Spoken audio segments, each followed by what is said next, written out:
Indonesian. I wanted an Indonesian Bible to master a few words of the Indonesian.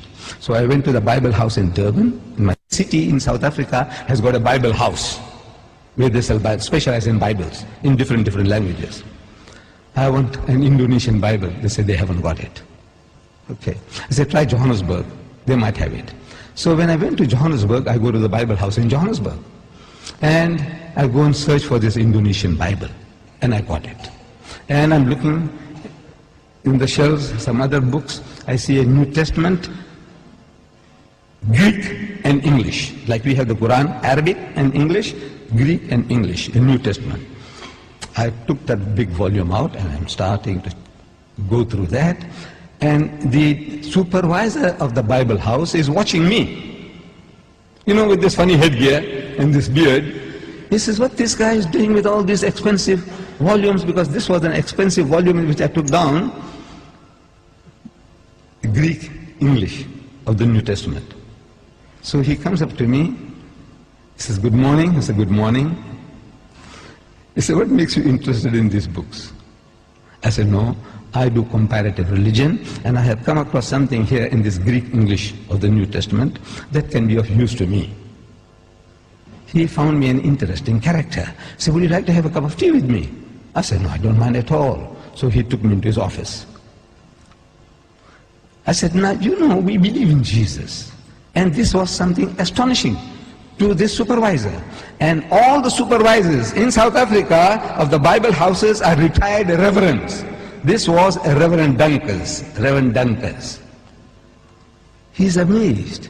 I says, you know, we believe in Jesus and in his miraculous birth. And so saying, I started repeating these verses from the Quran.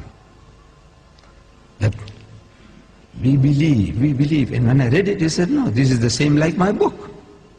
What you are saying now, that when the good news is given to Mary, the mother of Jesus, in the Holy Quran, she says, قَالَتْ رَبِّ أَنَّ يَكُونُ لِي وَلَدٌ وَلَمْ يَمْسَسْنِي بَشَرٌ. She said, oh my Lord, how can I have a child when no man has touched me?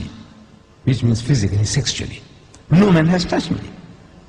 So the angel says, قَالَ كَذَلِكَ اللَّهُ يَخْلُقُ مَا يَشَاءُ. Even so, Allah creates what He wills. إِذَا قَضَى أَمْرًا فَإِنَّمَا يَقُولُ لَهُ كُن فَيَكُونُ. Whenever He decrees a matter, He merely says to it, be, and He wills it and the thing comes into being. So the Reverend says, man, this is the same as my book. I said, yes, on the face of it, it's the same. But if you look at it intently, you'll find the difference between my version and your version is chalk and cheese. You people know chalk and cheese? You know the difference between chalk and cheese? The Canadians didn't know. The Canadians, I'm telling you, when I went to Canada, I spoke about chalk and cheese. They didn't hear that phrase before. We, the English people in South Africa, we know, everybody knows chalk and cheese. Chalk and cheese may look like white, but it says that's poles apart. You can't eat chalk, but you can eat cheese. No? But the Canadians didn't know. The Canadians didn't know. I'm telling you. I don't know whether you people know. Difference between chalk and cheese. The poles are, in other words, poles apart. She said, how? I said, you know, in the Holy Bible, in the Gospel of St. Luke, we are told when this good news was given to Mary, the mother of Jesus, about the birth of the Holy Son, she says, how can this thing be when I know not a man? In the biblical language, no means sex.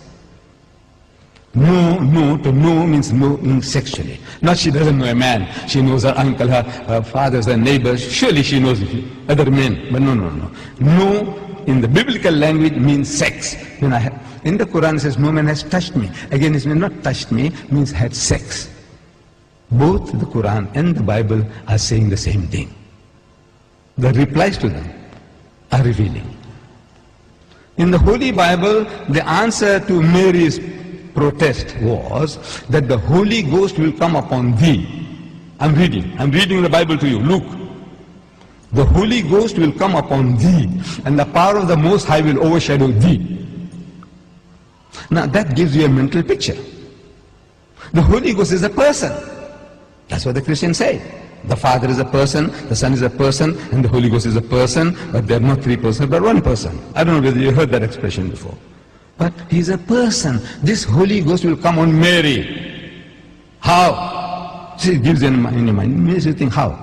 like a man and a woman, like a bull and the cow. How? The Almighty will overshadow her. How? No, it gives you a mental picture. So I'm suggesting that it gives you a mental picture. You know, how? The Holy Ghost will come on her. We know it's a miracle. We agree it's a miracle. But the language that you're using, the language is down-to-earth language.